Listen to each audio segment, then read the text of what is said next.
Okay, this video is about the sump pump that I have set up for the furnace.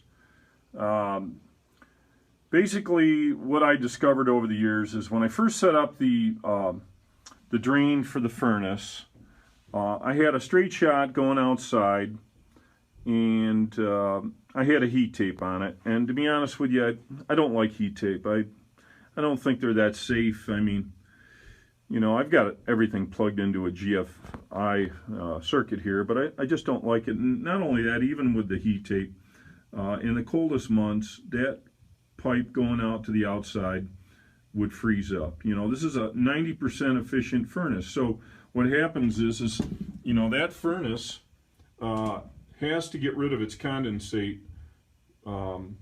So, you know, here we are in the Adirondacks, and come February at 20, 30 below, you know, you find out all the chinks in the armor. And one of them I found out was that pipe, no matter what I did, I constantly had troubles with it freezing up. So what I had to do is come up with a way to discharge the water to the outside that was not going to be a slow drip, something that got rid of a large amount of water all at the same time. So what I did was I left the you know, the pipe going to the outside because for the most part, for the months that aren't too cold, like, you know, October, November, actually, if you look here,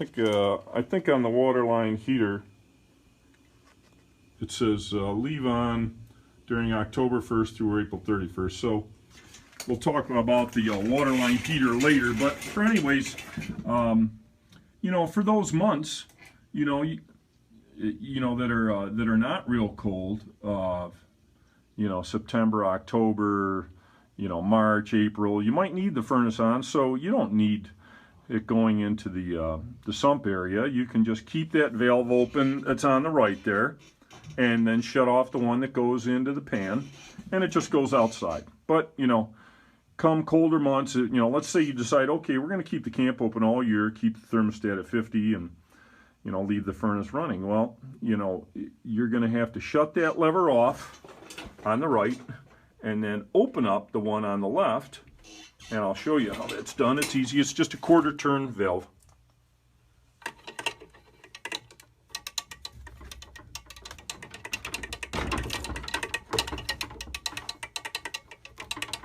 Okay, so now the valve is in a position where going to the outside is off and going into the pan is open. You see a little water dripped in there. I'm going to turn it back because, you know, I'm not going to leave it in that position. I want it draining outside.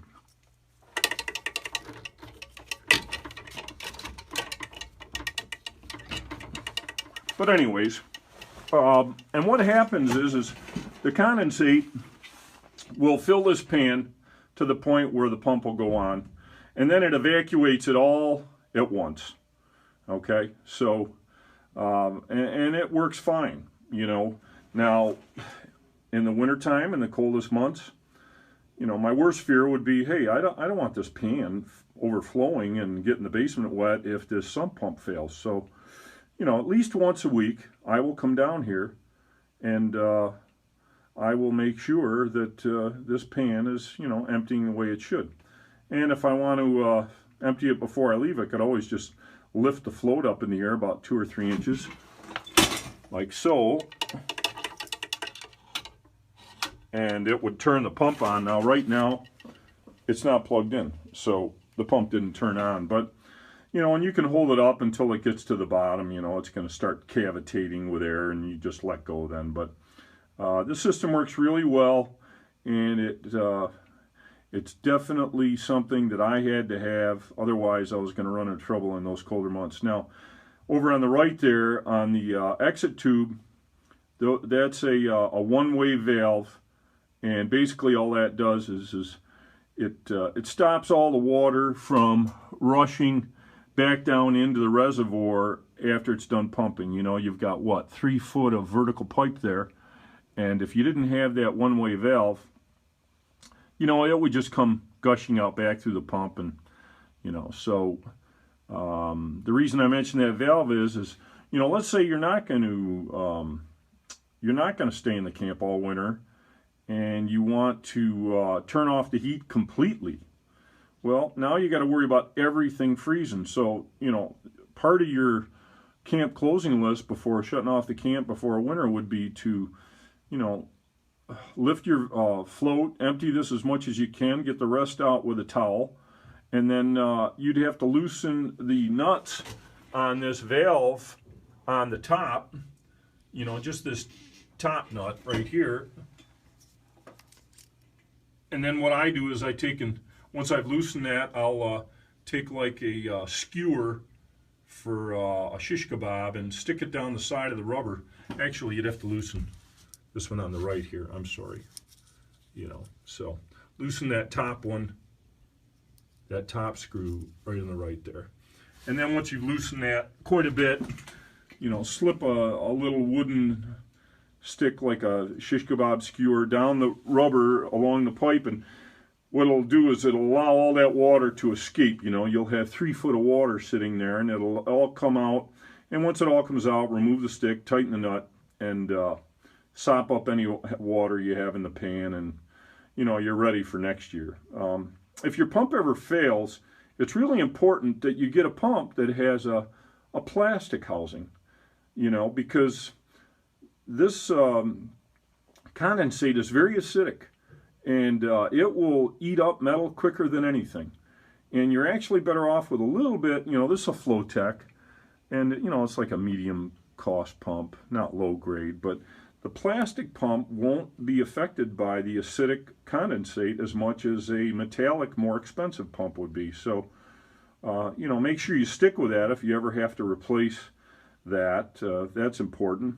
And, you know, that's the other reason you don't want your condensate going into a drain of, you know, for your septic, because your septic needs to have natural bacteria action going to take care of all the solids. You know, that's why, you know, every month, you know, you're going to put in Ridex, which is a yeast product. And if you were to, you know, let this condensate go into the septic tank, well, you're really not doing your septic any favors at all. You know, so that's the reason for this whole setup.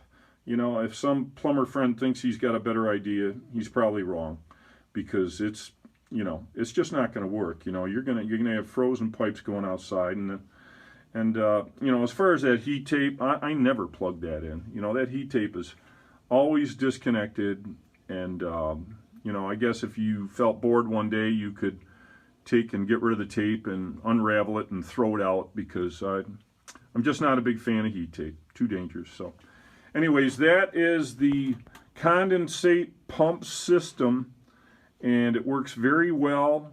And if you have any questions, you know where I live.